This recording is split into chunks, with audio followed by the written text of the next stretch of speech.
नमस्कार विद्यार्थी मित्रों, मैं आपका एक बार फिर से स्वागत करता हूं आपके अपने YouTube चैनल पर। विद्यार्थी मित्रों, इसके पहले हमने देखा बुद्धि की परिभाषा, स्पीयरमैन का सिद्धांत, द्विघटक सिद्धांत, स्टर्नबर्ग का त्रिघटिक सिद्धांत। अब अगला जो हमारा टॉपिक है वो है गिलफर्ड का त्रिपरिमाणिक सिद्धांत। गिलफर्ड के त्रिपरिमाणिक सिद्धांत में इन्होंने यहाँ पे आप देख सकते हो, इन्होंने 3 विषय वस्तु को यहाँ पे लिया है। पहला है वस्तु, विषय वस्तु, दूसरा है क्रिया, ऑपरेशन, थर्ड है उत्पादन, प्रोडक्शन। जैसा कि हमारा वर्क होता है कि हम कोई भी चीज़ को सबसे पहले उसकी विषय वस्तु निर्धारित करते हैं, विषय वस्तु निर्धारित करने के बाद फिर उस पर वर्क कैसे करना है वो निर्धारित करते हैं, फिर उसके बाद उसका हम लोग प्रोडक्शन करते हैं। लेकिन ये प्रोडक्शन हम किसी आर्थिक नज़रिए से नहीं देख रहे हैं, यहाँ पे हम देख रहे हैं कि बुद्धि किस तरीके से हमारी काम करती है। उसके आधार पर इन्होंने ये 3 घटकों का समावेश किया। पहला है इनका विषय वस्तु या कंटेंट या वस्तु आप कह सकते हो। इसमें 5 चीज़ों का समावेश किया गया। पहला दृश्य, दूसरा श्राव्य, तीसरा प्रतीकात्मक, चौथा शब्दार्थ और 5वां व्यवहारिक। व्यक्ति अपने मानव जीवन में ये 5 चीज़ों का प्रयोग करके ही कोई भी चीज़, कोई भी वस्तु, कोई भी विषय वस्तु निर्धारित करता है। जैसे हम कोई चीज़ को देखेंगे, हमारे सामने कोई चीज़ है तो सबसे पहले ही हमारे दिमाग में एक छवि पड़ जाएगी। जैसे हमने एक बेंच को देखा तो हमने बेंच को देखा, ये हमारे दिमाग में एक विषय वस्तु, एक कॉन्सेप्ट बन गया। अब उसके बाद हम सुनते भी हैं, कई बार कोई आवाज़ सुनी, जैसे गाड़ी की आवाज़ जा रही, वो सुनी तो हमारे दिमाग में आ जाता है नहीं ये गाड़ी की आवाज़ है या ट्रेन की आवाज़ है या प्लेन की आवाज़ है, कोई भी वॉइस सुन के हम लोग समझ जाते हैं। फिर प्रतीकात्मक, कोई भी चिन्ह के द्वारा, आपने देखा होगा आरटीओ पे भी जाओ तो कई प्रकार के चिन्ह बने होते हैं, तो वो चिन्हों के द्वारा या कोई भी किसी भी प्रकार के चिन्ह, थंब देखकर हम समझ जाते हैं कि ये प्रतीकात्मक है। हमारी बुद्धि तुरंत उसको कैच कर लेती है कि नहीं, ये प्रतीक के द्वारा हमारे दिमाग को यहाँ पे बताया जा रहा है। अगला है शब्दार्थ। शब्दों के द्वारा हम, हमारी बुद्धि का उपयोग करके शब्दों के द्वारा हम उसको, वो विषय वस्तु को समझते हैं। व्यवहारिक, लोगों के साथ व्यवहार करके भी उसकी थिंकिंग कैसी है, उसका बात व्यवहार कैसा है वो हम जानते हैं। तो विषय वस्तु में हमारी बुद्धि किस तरीके से कोई भी सब्जेक्ट, कोई भी ऑब्जेक्ट को कैसे कैच करती है, कैसे कवर करती है, वो विषय वस्तु में समावेश होता है। इसके बाद सबसे पहले हम समझ लेते हैं कि ये जो इन्होंने सिद्धांत दिया उसमें कौन कौन सी चीज़ों का और कितने बार संशोधन हुआ है। तो यहाँ पे आप देख सकते हो जो मूल संशोधन है, मूल संशोधन में जो विषय वस्तु थी वो पहले 4 हुआ करती थी, टोटल 4 हुआ करती थी, लेकिन नए संशोधन के बाद ये 1, 2, 3, 4 और 5 हो गए। मतलब नए संशोधन में ये फर्स्ट संशोधन जो था उसमें 5 हो गई। फिर उसके बाद ये जो क्रिया थी, प्रथम संशोधन में ये 4 था, फिर ये 5 और ये 6।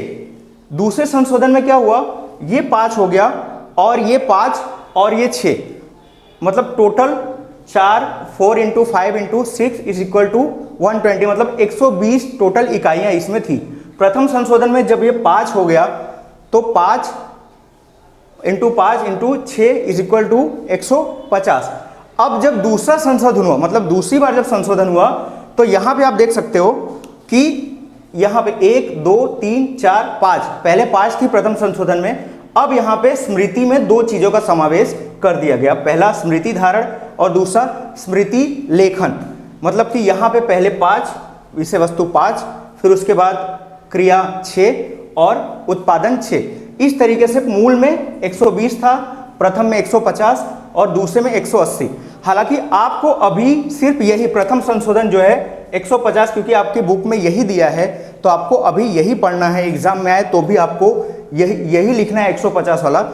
अब इसके बाद हम देखते हैं कि क्रिया, मतलब कि जब ये चीज़ें देखती है, हमारा दिमाग देखता है, सुनता है, प्रतीक को देखता है या शब्दार्थ समझता है, तो फिर उसके बाद वो वर्क कैसे करता है, क्रिया कैसे करती है। तो सबसे पहले आता है मूल्यांकन। वो सब चीज़ें देखने के बाद उसका मूल्यांकन करता है। फिर उसके बाद विकेंद्रित और केंद्रित चिंतन करता है, मतलब कि उस पर केंद्रित और विकेंद्रित। जैसे बहुत सारी आवाज़ें आई, बाहर से बहुत सारी आवाज़ें आई, अब उसमें से कौन कौन सी आवाज़ें वो हमको पता नहीं चलेगा। अगर पूछ लिया जाए कि हाँ कितनी आवाज़ें आई, तो 1-2 आवाज़ हो सकता है हम क्लियर बता दें और बहुत सारी आवाज़ें ना बता पाए, तो वो हो गया विकेंद्रित। और केंद्रित मतलब कि जैसे आवाज़ आई जोर से, बहुत तेज, बहुत सारी आवाज़ें आ रही, उसमें से बहुत तेज कोई भी एक आवाज़ आई, हमारे कान पे पड़ी और तुरंत हमारा ध्यान केंद्रित हो गया कि नहीं ये ट्रेन की आवाज़ है, तो वो हुआ केंद्रित। मतलब कि यहाँ पे ये सब चीज़ों को देखा, यहाँ पे श्राव्य के द्वारा आवाज आई, वो हमारे कान ने सुना, कान ने सुनने के बाद उस पर केंद्रित और विकेंद्रित चिंतन वहाँ पे किया इसने। फिर उसके बाद है स्मृति मतलब कि ये सब चीज़ें, ये प्रतीकात्मक चीज़ें दृश्य और श्राव्य देखने के बाद ये जाके हमारे स्मृति में कहीं ना कहीं स्टोर हो जाती है।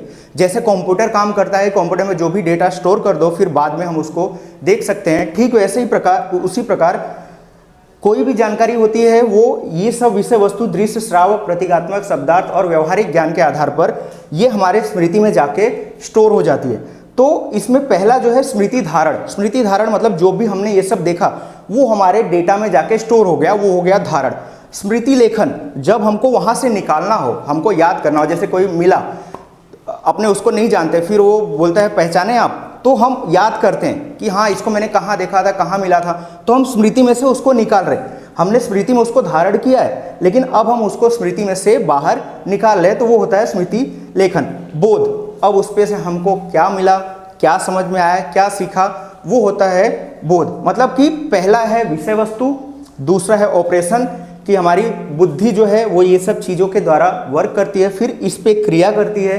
क्रिया करने के बाद जैसे ही कोई काम करने के बाद हम प्रोडक्शन करते हैं, वो चीज़ों नई चीज़ों का निर्माण करते हैं, नई चीज़ें बनाते हैं, ठीक उसी प्रकार हमारा दिमाग भी करता है। ये सब करने के बाद मंथन करेगा, चिंतन करेगा, स्मृति में से बाहर निकालेगा, बोध करेगा, फिर उसके बाद वो प्रोडक्शन करता है, नई चीज़ों का निर्माण करता है। अब वो नई चीज़ें में क्या आता है, इकाई, विभाग, संबंध, तंत्र, परिवर्तन और सूचितार्थ। इकाई, जैसे कि मैं आपको उदाहरण दूं कि अगर कहा जाए कि ताजमहल किसने बनवाया, ताजमहल किसने बनाया, तो आप बोलोगे कि शाहजहां ने, तो तुरंत वो एक इकाई में आपने एक ही वाक्य में उसका उत्तर दे दिया कि शाहजहां ने, मतलब कि ये इकाई के रूप में आ गया।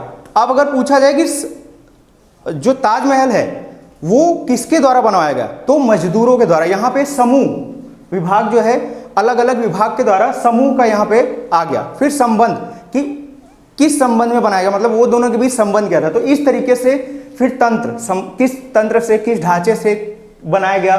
फिर परिवर्तन, उसमें कुछ चेंजेस हुए या कोई भी परिवर्तन लाया गया वो, और सूचितार्थ। तो ये सब चीज़ों का विषय वस्तु के आधार पर, फिर उसके बाद क्रिया करके और फिर उसका उत्पादन करता है हमारा दिमाग कि किस तरीके से वर्क कर रहा है, क्या हमको प्राप्त हुआ, सही प्राप्त हुआ या गलत प्राप्त हुआ, उसका चिंतन करता है। फिर उसके बाद ये सब इकाइयों का वहाँ पे वो निर्माण करता है। तो ये जो डायग्राम है ये आप अच्छे से समझ लो, अगर एग्जाम में आए तो आपको इकाई ख्याल होनी चाहिए। आपकी जो अभी की इकाई है वो है 6, 5 और 4, मतलब कि टोटल 150 आपको यहाँ पे बताना है। अगर एग्जाम में पूछा जाए तो 150 ही बताना है, 180 या 120 नहीं बताना है, ठीक है।